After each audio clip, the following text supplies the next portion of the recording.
Welcome to Mahi রান্নাঘর 24। আজকে আমরা নিয়ে এসেছি দেশি আলু দিয়ে সোনালী মুরগির একটা পাতলা ঝোলের রেসিপি। এই যে আমি এখানে সোনালী মুরগিগুলো কেটে ধুয়ে নিয়েছি।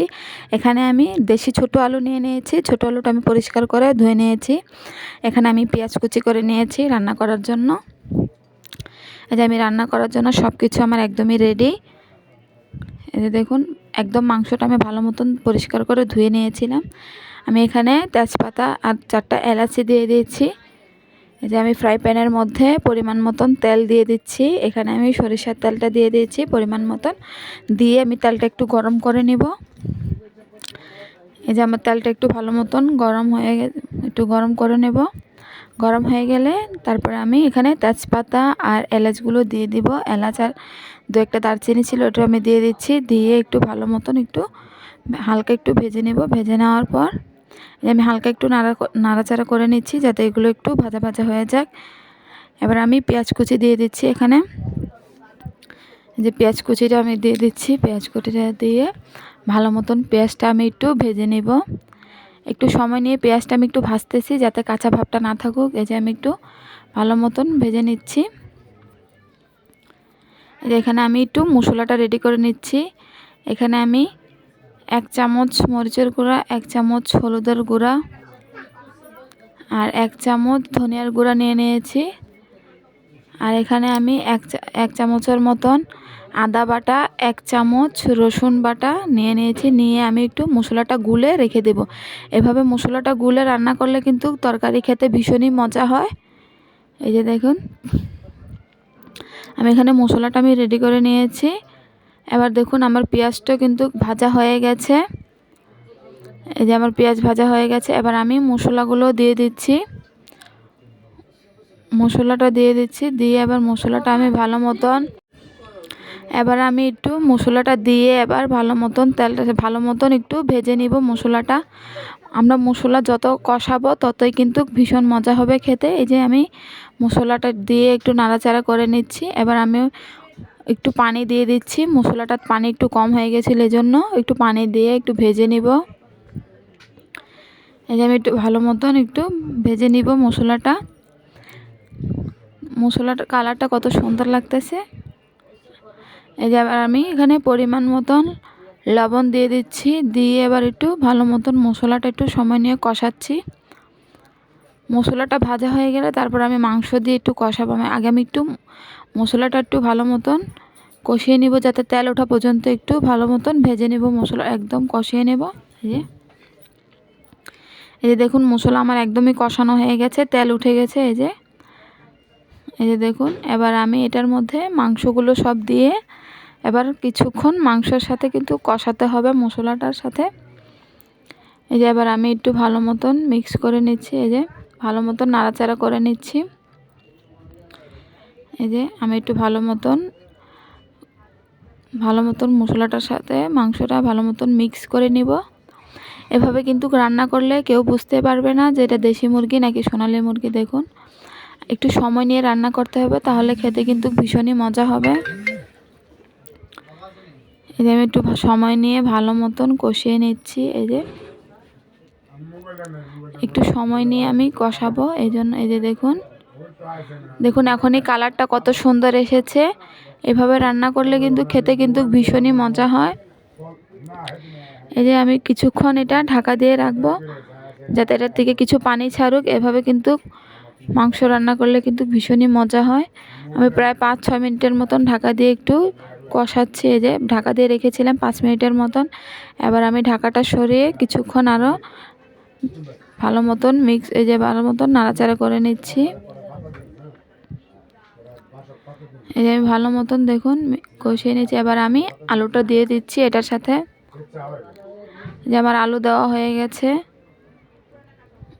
এই যে দেশি আলু ছোটোগুলো, এই আলুগুলো দিলে কিন্তু ভীষণই মজা হয় মাংসের সাথে খেতে।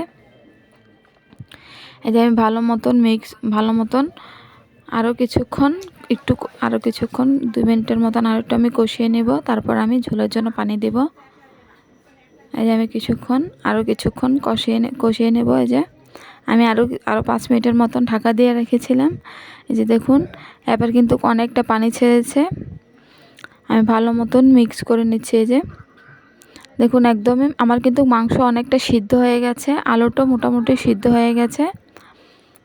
আমি অনেকক্ষণ কিন্তু সময় নিয়ে কষাচ্ছিলাম, এই জন্য এভাবে রান্না করলে কিন্তু ভীষণই মজা হয় খেতে। এই যে দেখুন আমার কিন্তু অনেকক্ষণ আমি কষিয়ে নিয়েছি। আবার ঝোলের জন্য আমি পানি দিয়ে দিচ্ছি এখানে।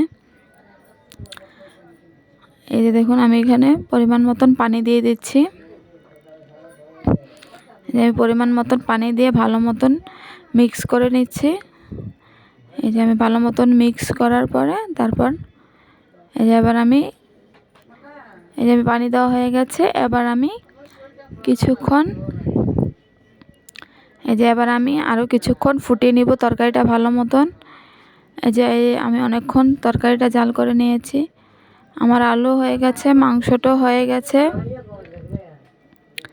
এই যে দেখুন আমার তরকারি রান্না কিন্তু মোটামুটি হয়ে গেছে। এই যে দেখুন এই যে আমার রান্না কিন্তু মোটামুটি হয়ে গেছে ভালো মতন। এবার আমি এখানে গরম মশলার গুঁড়া দিয়ে দিচ্ছি। এখানে আমি এখানে প্রায় আধা চামচের মতন গরম মশলার গুঁড়া দিয়ে দিচ্ছি। দিয়ে এবার আমি 2 মিনিটের মতন তরকারিটা ফুটিয়ে নামিয়ে নেব।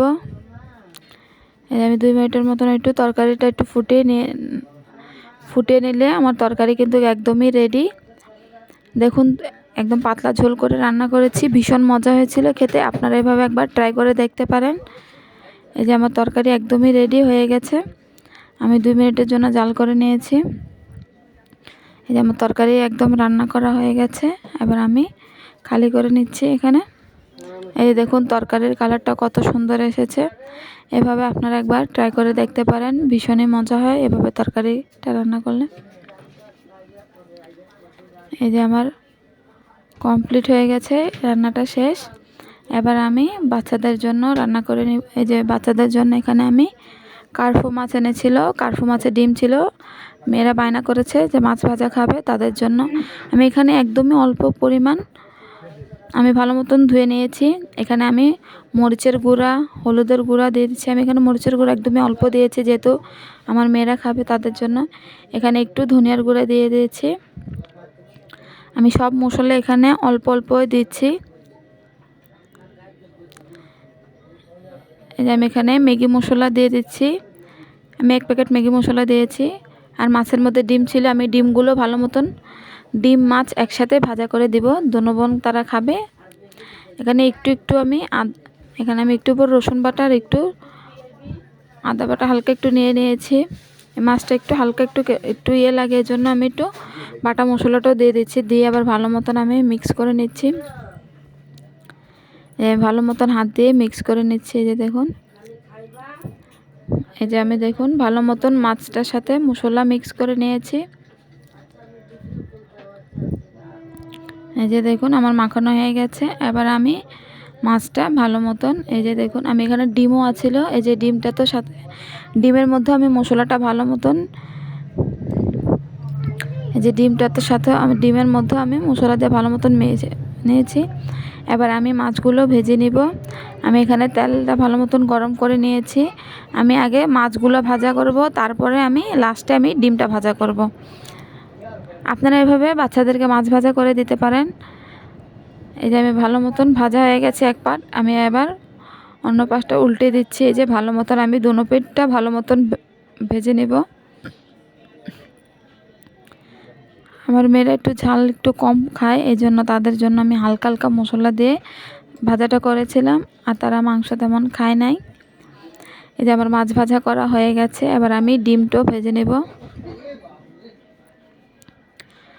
এই যে আমি ডিমটা ভালো মতন ভেজে নেব।